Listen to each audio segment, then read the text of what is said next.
Bonjour à toutes et à tous. Dans la mesure où j'ai beaucoup de choses à vous dire, je me suis permis de faire un script que je vais m'attacher à suivre le plus convenablement possible. Je vous propose dans cette playlist une série de vidéos consacrées aux dragons. Ce thème est motivé par l'arrivée glorieuse des draconites dans Age of Sigmar.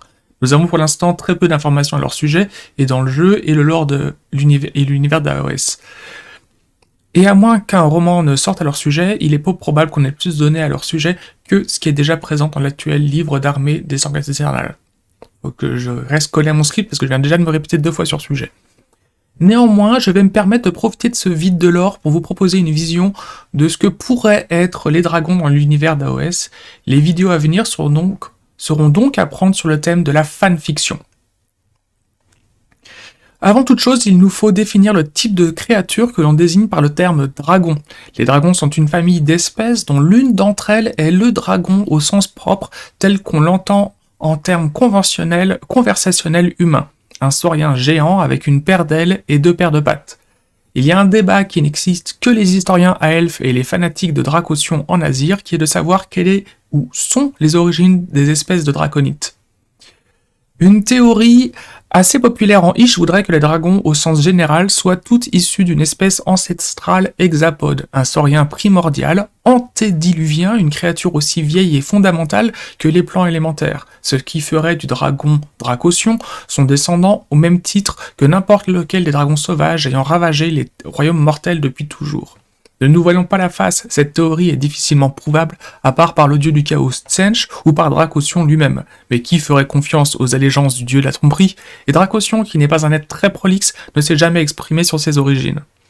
Cette théorie est surtout un outil diplomatique parmi tant d'autres, utilisé par les Aelfes pour bousculer les instances d'Azyr, convaincus d'agir au service d'un ordre infaillible, initié par l'alliance du dieu roi et par l'être le plus sage et le plus ancien de tous, Dracossion lui-même. En contrepartie, les historiens d'Azyr défendent l'idée que chaque créature draconique...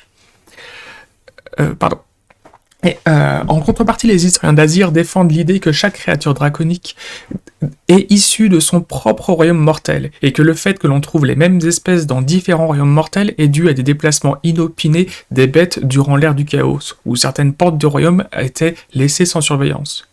Le fait que ces monstres aient aujourd'hui l'air parfaitement endémique sur chacun de ces territoires étant dû au pouvoir mutagène des plans élémentaires. L'idée étant de dissocier les origines de chacune des espèces de dragons, et donc qu'on ne puisse pas associer Dracossion à ses cousins sauvages. Ce fantastique débat étant abordé mais non résolu, je vous laisse vous faire votre propre opinion. En attendant, revenons sur les espèces de dragons définitivement identifiées. Nous avons les dragons serpents, avec ou sans pattes, avec ou sans ailes. Nous avons les hydres, les vouivres, les dragons nains, et enfin les dragons tels qu'on l'entend en conversationnel. À partir de maintenant, quand j'utiliserai le terme dragon, je ferai spécifiquement référence à cette espèce. Voilà, celle que je vous affiche actuellement. Un saurien avec 2 paires de pattes, une paire d'ailes, une queue, un cou, une tête généralement recouverte d'écailles.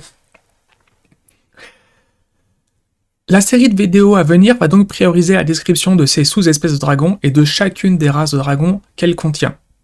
Il va s'agir de vous présenter leur morphologie, leur comportement et leur adaptation dans les différents royaumes mortels où leurs présences ont pu être identifiées.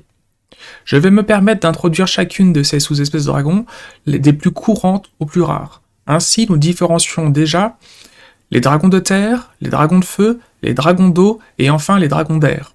Il ne s'agit pas de restreindre une race de dragon à des compétences ou des aptitudes, mais bien au contraire de qualifier l'environnement de vie de chacune d'entre elles. Ainsi, la très grande majorité des dragons de terre ont des ailes suffisamment développées ou des aptitudes leur permettant de voler, ont un gosier ou une maîtrise de la magie leur permettant de cracher du feu. Mais il ne s'agit pas là de données principales qui définissent leurs caractéristiques physiques et leur mode de vie. Il en va de même pour chacune des races que je vais m'attacher de vous présenter, que l'on va discuter ensemble dans cette série de vidéos. Les dragons uniques, difficilement ou non classables, viendront plus tard. La première partie des vidéos sera donc consacrée aux dragons de terre, et le premier d'entre eux est le dragon vert commun.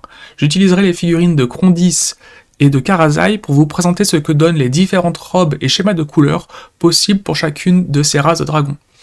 J'ose espérer que cette nouvelle série de vidéos pourra vous intéresser et vous donnera envie d'en discuter et d'en débattre, que ce soit dans les commentaires YouTube ou en rejoignant la petite communauté que nous sommes déjà sur le Discord de la chaîne. Je vous remercie pour votre attention et je vous promets que les différentes fanfictions, que ce soit sur les dragons ou sur Stormhost que je suis en train de développer pour mon armée personnelle de 100 classes éternelles, tout cela va arriver très rapidement, très prochainement, dans les jours, les semaines à venir. Voilà, ciao ciao!